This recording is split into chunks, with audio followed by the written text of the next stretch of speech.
Salut, salut, c'est Richard alias HeroQuest France. Aujourd'hui, une petite vidéo sur un artisan français, Quarp. Quarp, qu'est-ce qu'il a fait et qui il est? C'est un grand fan d'Heroic Fantasy, surtout de décors 3D, notamment de Dwarven Forge.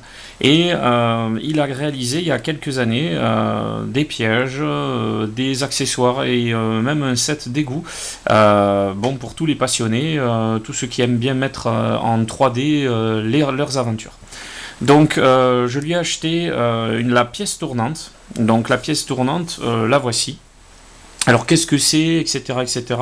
Pour les puristes, si je fais ça, vous allez vite reconnaître. Il s'agit de la pièce tournante qui était une tuile en carton de la première extension d'HeroQuest, le retour du sorcier.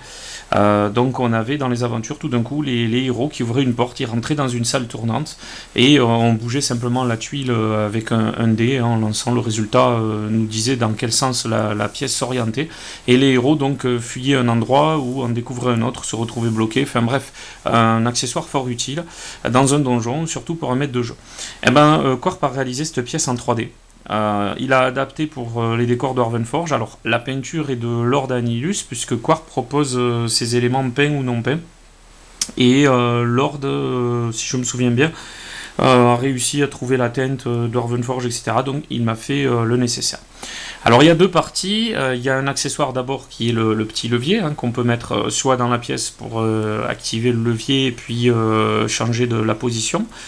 Soit qu'on peut mettre dans une autre pièce, ce qui peut donner des scénarios assez intéressants. Voilà, donc le levier est franchement détaillé, chapeau quoi, franchement chapeau.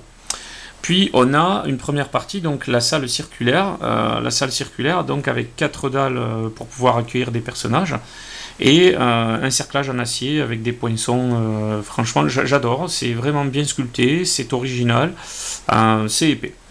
Alors ensuite on a la base que je trouvais assez fragile, donc j'ai demandé à Jexou, un pote qui est dans tout ce qui est métal, etc., c'est un artisan, de me réaliser une plaque super fine. C'est ce qu'il a fait, qu'on a collé donc au cul de la pièce pour la renforcer.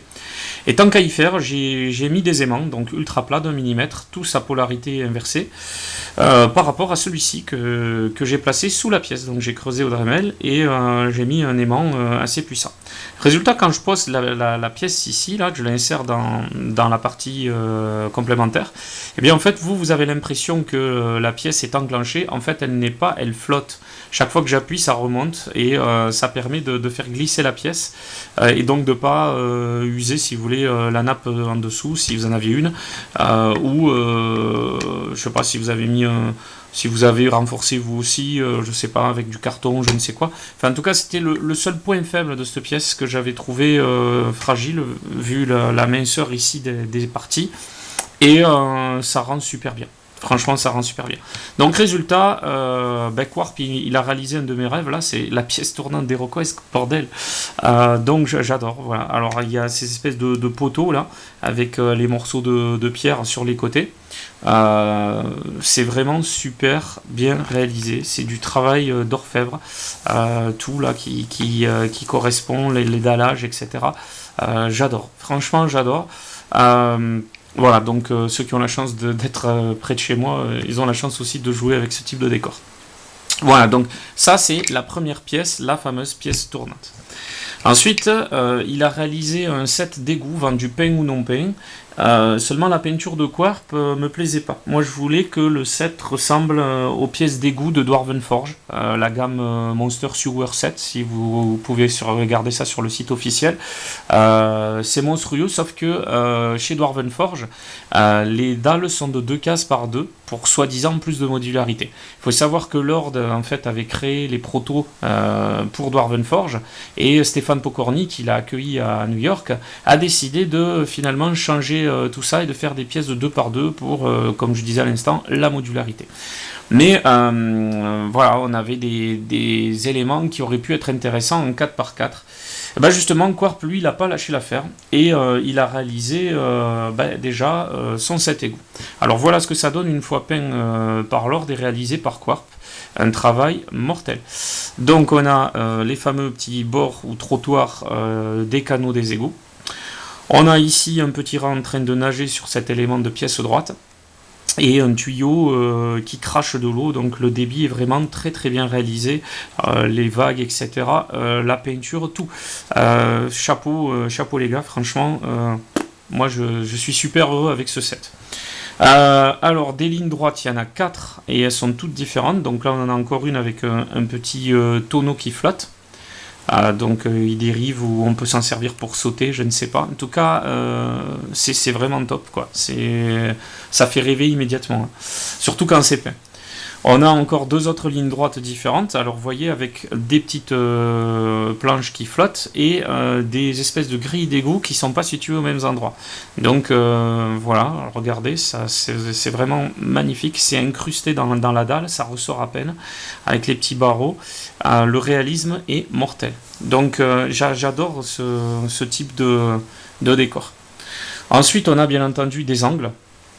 Donc un angle tout bête, hein, avec un morceau de trottoir ici et puis le grand trottoir de ce côté-là, et toujours le flot d'eau usée qui se balade.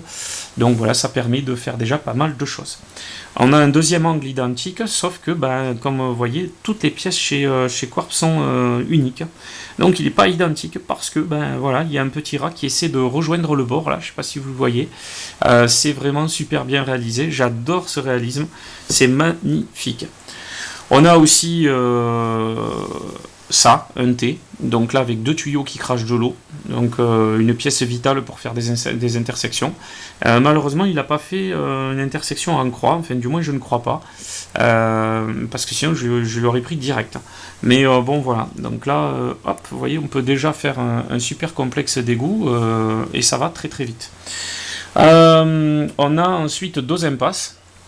Alors les impasses, elles sont constituées donc de cette espèce de petit chapeau sur lequel donc ben, on a des cases qui sont possibles, hein. Donc il a simplement mis hop un petit morceau. On peut aussi placer par exemple 2 lignes droites et puis boucher, hein, fermer, faire une impasse. C'est tout à fait possible, hein.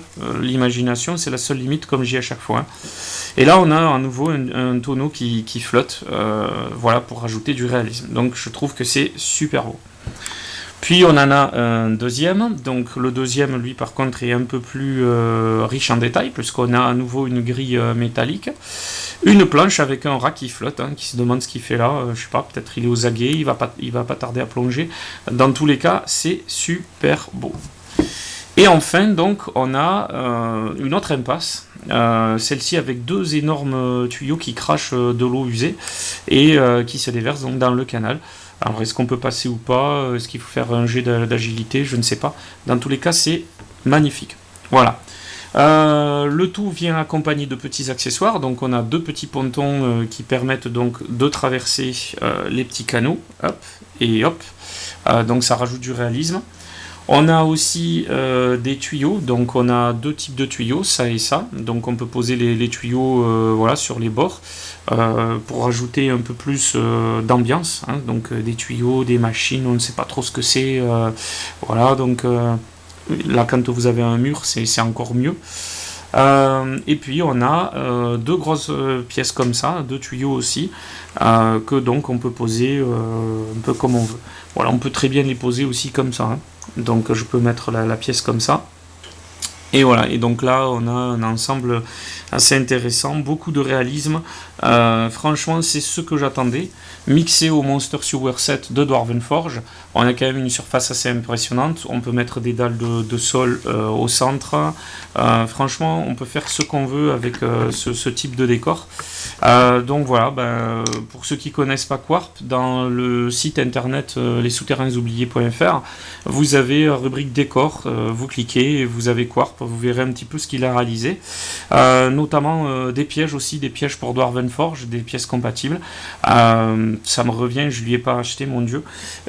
Donc Quarp, si tu m'entends, petit message perso, je suis franchement désolé, je vais essayer de te contacter pour t'acheter ces sets si tu les as encore.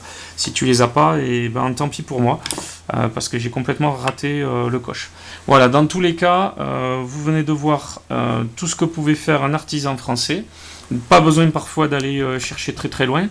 Il suffit de regarder ce qu'on a sur internet.